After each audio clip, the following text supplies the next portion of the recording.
Napakagandang kombinasyon mga kabisdak. Yellow yung cover, tapos silver po yung sulat.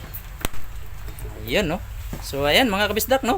Kung wala pa kayong certificate holder dyan, pagawa na po kayo. Yan po. Napakaganda, oh. Di ba? Ayan po mga kabisdak, no? Panibagong araw po mga kabisdak, panibagong vlog po tayo. So mayroon na naman po tayong certificate holder mga kabisdak. Ayan. So ito po ay 50 piraso lang po. So kung napapansin nyo, wala pang sulat, wala pang logo, kasi maglologo pa lang kami. So ayan, ito na po yung logo natin, no? Ayan, so may rugby na po yan. So pag dikit na lang yan mamaya. Pinapatuyo ko lang yung rugby mga kabisdak. So ayan, ito po yung luluguhan natin. Yan po, oh, ang loob.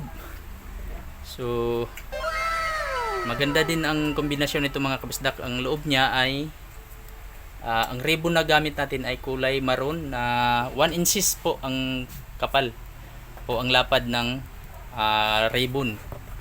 Yan po. So, yan. Alright. Tapos ang kulay ng logo nito o yung mga sulat nito dito sa harapan ay kulay silver po. So mamaya makikita nyo po mamaya. Iba po ito doon sa kulay maroon natin na ginawa, no? Yung 90 piraso. Ito po ang kulay maroon. So maroon din yung ribbon niya. Tapos gumamit lang tayo ng kapal ng ribbon niya. Yan. Tapos ito mga kabisdak ko. Tingnan niyo itong bago naming tanggap. Ano? So ganun ang pag-style niya sa ribbon, no? Ito may makikita ditong puti. Ito naman wala. So diyan lang idikit yung certificate. Yan, diyan lang hanggang di. Tapos yan. Para isisingit lang diyan. Yan. So magkaiba po sila ng design sa ribbon. Itong gagawin namin ngayon ng certificate holder, ay malapit na ito matapos, no? Itong papadala pa namin sa Masbate. Yan, napakalayo ng ano nito mga kabisdak, pagdadalhan. So ito naman yung kulay maroon natin. Ito ay Mindoro naman ito. Kung napanood nyo sa vlog ko, ito ay sa Mindoro. Tapos ito naman ay Masbate naman ito pag natapos. Alright, so mamaya luluguhan na namin. Tapos pakita namin sa inyo kung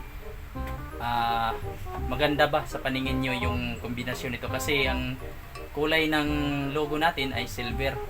Tapos brown po yung ribbon nasa loob. Alright, so ayan mga kabisdak, antay-antay lang mga kabisdak. Pinapaint pa namin yung machine. At kami ay maglulugo na nito. Alright. Okay kayo. Ayan, oh. Mga kabisdak, nag-umpisa nang maglogo si Garnix katropa. Ayan. Ginagawa mo. Ayan mga kabisdak, ayan. Alam mahulog. Tapos yan, lagyan naman natin dito ng sulat pag ganito. Kagaya ng yan. Ito na po yan mga kabistak, may rugby na po yan, nakadikit na po yan. So ready to stamp na po yan kasi tama na sa init yung machine. Right. Dito.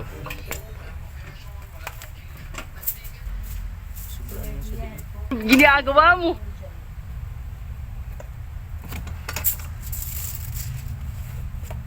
Ayan na po. Ayan, oh. Yan yung sulat. Yan. Wow! Right. So mayroon pang isa yung linya dito. Naluot din po tayo. So mga kabisdak,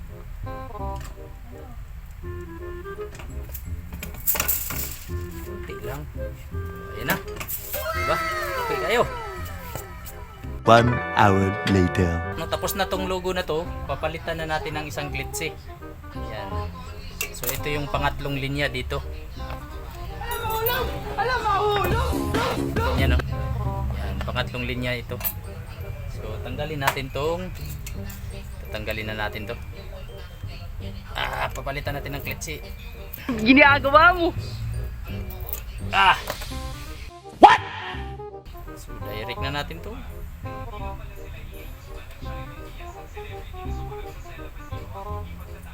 Yan. Lagay na natin.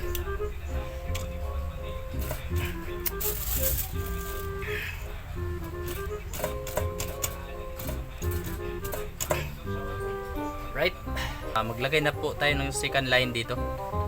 Alright. Pakita ko lang, no. So ito na yan. Ito na yung pangalawang klitsi. Bagsak na natin. Ginagawa mo. Ayan, nakasukat na po yan. Mainit pa yung machine. Kaya tuloy-tuloy na natin. Lagyan natin ng silver.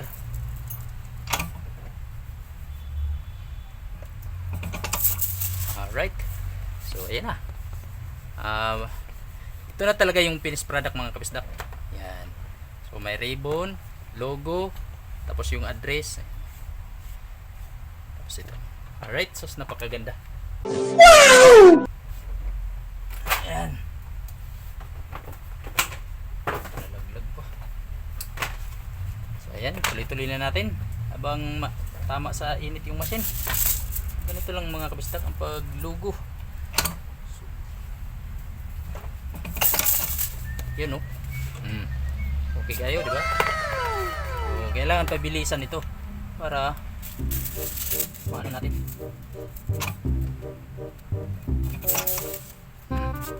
Okay kayo. Ano mga kabistak?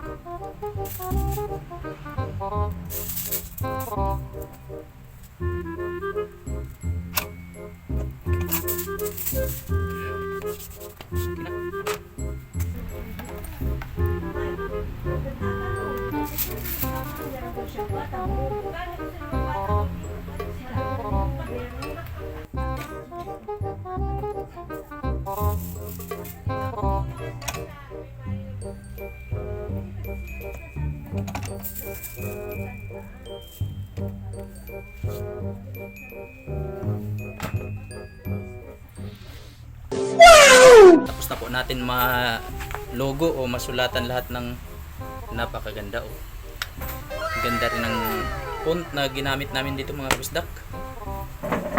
Tapos pag binuksan yan, ganyan na po. Right? Napakaganda. So ito ay ipapadala pa namin sa Masbate. Napakalayo. So yung mga customer namin ay nasa malalayo talaga. Alright, napakagandang kombinasyon mga kabisdak. Yellow yung cover, tapos silver po yung sulat. Ayan, no. So ayan mga kabisdak, no. Kung wala pa kayong certificate holder dyan, pagawa na po kayo. Ayan, napakaganda. Paano masabi? Iba po sila ng design sa loob po. Ayan, kung mapapansin natin. Ayan, no. Ginagawa mo. Pag binuksan natin, ito. So, brown po yung ribbon niya. Ayan. Brown. Tapos, 1 inch po ang kapal. Gumamit tayo ng 1 inch na ribbon. Samantala itong isa, ibang ribbon naman po ang gamit natin. Maroon po siya na 1/2 lang po. Ayan. So, ayan po. Magkaiba sila ng paglagay ng ribbon. Ito may makita tayo ditong puti, no? Itong isa naman, talagang sagad siya sa gilid yung ribbon. Alright, so kahit saan naman yan mga kabisdak ay pareho lang yan maganda. So depende lang po yan sa customer kung ano yung mga gustong design ng kanilang certificate holder, no? So ito yung sa Mindoro, itong 90 piraso po ito. Ito yung ginawa natin nung isang araw. Tapos ito yung ngayon, 50 piraso po yan kabisdak. Alright. So ayan po. Tapos na po yan lahat. May mga ano na po yan. Lahat na yan. Yahoo! Ay, lahat po yan. Okay. So ayan po mga kabisdak. Kung wala pa kayong ganito o certificate holder, pagawa na po kayo mga kabisdak. Mag-comment lang kayo at gagawin natin yan. Ganyan po. Napakaganda, oh. Yahoo! Diba? So hanggang dito na lang yung video natin. Amping sa kanunay mga kabisdak. Bye bye.